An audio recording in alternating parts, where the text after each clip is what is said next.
Hello everyone, and welcome to the Pisces Guide to Pop Culture. I'm of course your host, TJ.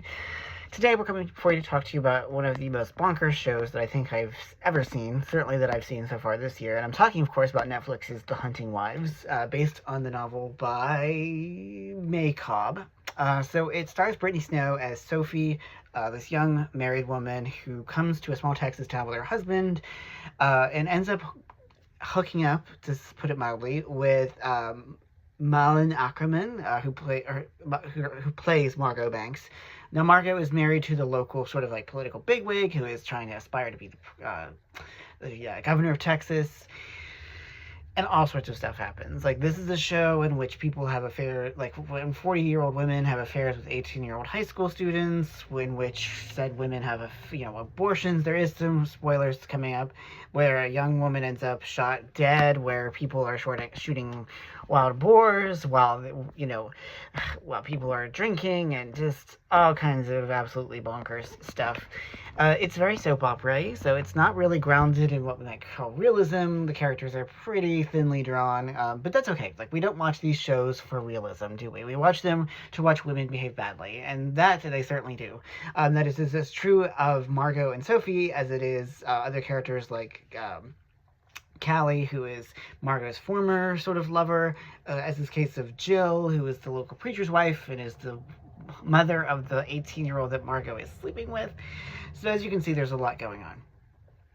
Some of the plot doesn't always add up, and I think that, this was clearly intended to be the first season of a multi-season show, because the ending is not particularly satisfying, and, it ends very differently than the novel, because so much of the show is sort of motivated by who shot this young woman and why did they do it, and so that's kind of the enigma that is ultimately resolved, but in a not particularly convincing fashion, whereas the novel and what I think the show leads us to, the suspect is much more believable, but be that as it may. My primary interest in this show art is twofold. One, I love, like I said, the aesthetic of just messy women behaving badly, and the motivation being, of course, sexual desire and just being absolutely horny all the time. Like, literally, people are banging in this show. I just can't even begin to describe how much there is going on in this show. But also, and I think even more importantly, the way in which that exposes the deep hypocrisy of a very specific kind of conservatism. Now, as I said, it takes place in Texas, so there's lots of talk of illegals, of Yankees, of liberals, of the Democrats, etc., etc. And all of it is, of course, played, I think, very firmly in the layer of camp. But I do think that beneath all the camp, there is definitely sort of a really sharp criticism of the extent to which many conservatives, particularly conservative women, are deeply hypocritical in the sense that they indulge in exactly the kind of behaviors that their husbands and sometimes they themselves are campaigning against. And so, obviously, like I said, the show is not meaning us to take any of this particularly seriously or to find any of these characters particularly likable sometimes or sympathetic, but I think that's kind of the point, is that Hunting Wives, and I think like any good satire, is kind of showing the extent to which those who are the most conservative tend to be the most like riddled with bad behavior, and even if we're gonna say Jill's kind of behavior, sinful behavior. And I think that that's a really kind of useful kind of show to have out right now, to sort of demonstrate the extent to which conservatism, for all of its sort of moral sanctimony, is often doing the very thing that it criticizes liberals and progressives for doing, and it has no real apology for that. Among other things, Jed, who is played by Dermot Mulroney, always a pleasure to see a DILF in shows like this. He has this open marriage with Margot where they are allowed to fuck around with other women but not men, and it's just like, okay, well, that's still like a deeply immoral by the viewpoint of, say, someone like Jill.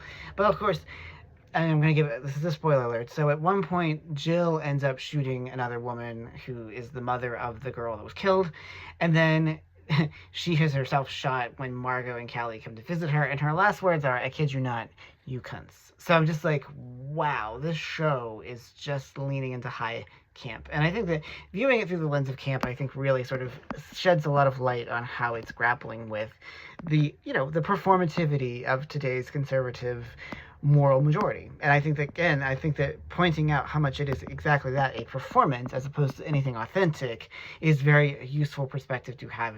And, I think a necessary one, especially given the extent to which so many conservatives are exerting so much of an increased hold on the American imagination, for better and certainly for worse. So, I've now finished the first season. I don't know if it'll get a second season. Probably it will, because this is like bread and butter for Netflix. It's very cheap to make, I imagine.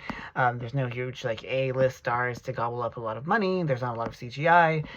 And so I definitely think it's worth a watch. It is hilarious, it's campy, it's sexy, it's fun, it's everything that we like about TV, particularly about soap operas. So, anyway, that is what I have to say about the Hunting Wives on Netflix right now. So, it does get the Pisces Guide to Pop Culture seal of approval, so go out and watch it, because I think that, sometimes we just need to escape the misery of our everyday lives with a lot of a bonkers, messy show that has a few important things to say about American political life. Anyway, that's all I have for today. So, thank you all, as always, for joining me here at the Pisces Guide to Pop Culture. I'm TJ.